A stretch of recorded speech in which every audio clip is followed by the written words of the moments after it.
Greetings, humans. I'm Andy, and I'm George, and this is Couscous. Welcome back to the Windmill full of corpses. Bro. Because it's just bro, not bros. Yeah. Okay, so welcome to Dissociating with Danny. Danny Associating. Because this is Dissocia, and it's featuring Danny. And if you don't know who Danny is, Danny's name is actually Daniel, and he's the lead singer for Persephone, our bros. Which is why he's bro, our favorite bros. And this is his new project that he's doing with a guy whose name I don't know, from a band called Wormed. I've heard a bit of Wormed. Me too. They're tech death, but they're tech death of the more filthy variation rather than the highly processed, super fast variation. You could say that.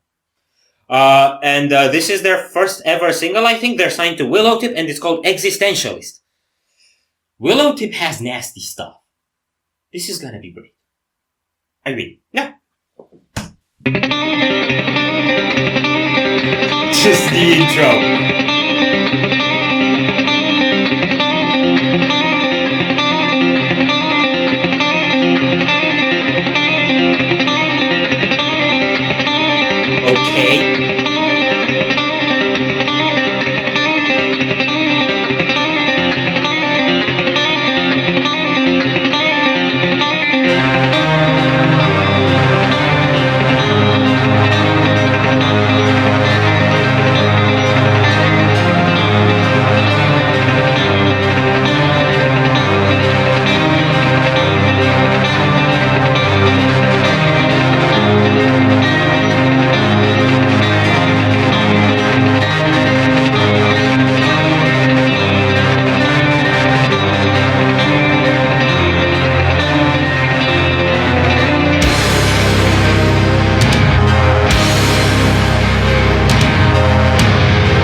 go.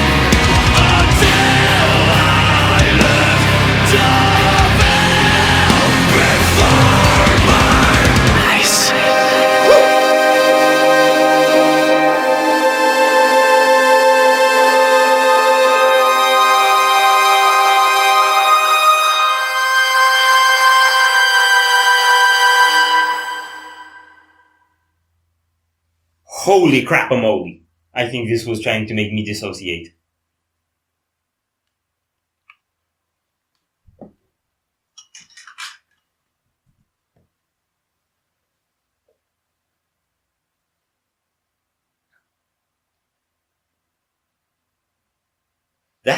I think that was trying to go to primal depths of the human soul that most of us don't know are there. And what got you thinking about that? Was it the very brutal, very cathartic vocals? Was it the really immersive, hypnotic sort of vibe? Or was it the people who were trying to look like Shiloh? Okay, so first of all, the structure of the music does kind of contort my brain into the sort of shapes that they were contorting their bodies. Yeah, I think the time signatures are contorted in similar shapes as well. Yeah, so it's very consistent with the audio and the visual in that sense. Yeah. And I don't mean that just as a pun, because you have these trippy, mathy, complicated elements. Yeah. But then you also have the very immersive atmosphere with the sound design and with the vocals. Yeah. And then that's reflected, in the chaotic nature of the video, but also with the mysterious lights and foggy effects and all that stuff that makes it very meditational. For the sound design and orchestra type effects, it sounded a lot like Cosmic Walkers off of Atma from Persephone. It's Vacuum off of Atma, mostly like the orchestral stuff off of Atma. So I can definitely tell that either they used similar samples or similar type of writing with that type of cinematic effect. It's hard for me to see it that way because I have the whole metal band on top. Yeah. So those were all just atmospheric effects, those songs. Mm-hmm. And also because those seemed really peaceful and this seemed more like, not dark, but troubled, contemplative, troubled. I don't think troubled is the word. Primal is the word.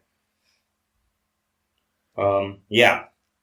Very progressive and very technical writing. Mm-hmm. And I like how it grew. First you had those wild arpeggios and it was all really clear. Mm-hmm. And then as the band starts chipping in, it gets more messy, and then it gets also more immersive in the sound design, and it keeps giving you this feeling like it's building and it's eventually gonna drop. Yeah. And then in typical prog fashion, instead of dropping into a groove at one specific moment, it just sort of deconstructs back down until at some point you're in a rhythm and you don't realize when that came about. Yeah, and it's also got a lot of these subversive twists where it feels like a build-up and then all of a sudden silence, right? And then only after the clean vocal bit and the first atmospheric bridge did they actually settle into a chunky groove. Yeah. And even when they did that, it still started tripping and getting progressive really fast afterwards. This is what I like about prog bands. It's like they'll give you something intuitive, but you gotta earn that shit. Yeah. You gotta sit through 2 minutes of droning, noodling on the same hypnotic melody and build-ups that go nowhere. and they did go somewhere. They just didn't go where you expected. Yeah. Kind of like my life. It's like this whole build-up in order to, I don't know what happens next. Yeah. Right? Yeah. But I really, really like this. The sound was amazing. The full production and everything. The vocals were amazing. And the songwriting was weird enough to get me nerdy, but still exciting enough to like it on first listen. Yeah, and the vocals were definitely the type of, ambiguous. Hang on, what am I saying? It's not like scream and clean. There's this gradient that he fades in between those all the way through. Yeah. Well, he's really good at that. Yeah. That's also because he does the Joe Duplantier vocals. Exactly. Joe Duplantier exists in that gray area. Yeah. And the drums, you can definitely tell that this is a technical death metal drummer. You could see spurts of technicality that you were like, you can do that for 10 minutes. Yeah. So the drummer does feel a bit like a race car stuck behind the pace car. That's not allowed to just, right? Yeah. That has to keep it contained, don't break through the meditation state. We must be present. ADHD meditation. Yeah. Pretty much, yeah. Dissociated ADHD meditation. Yes. And with that, my brain is sideways. Are we done here? No. So if you enjoyed this reaction, we'd greatly appreciate your likes and shares. And if you want to see more, don't forget to subscribe with bells on. Thank you very much for stopping by. We hope you enjoyed your stay, and we'd love to see you back at the Windmill very soon. Corpses out.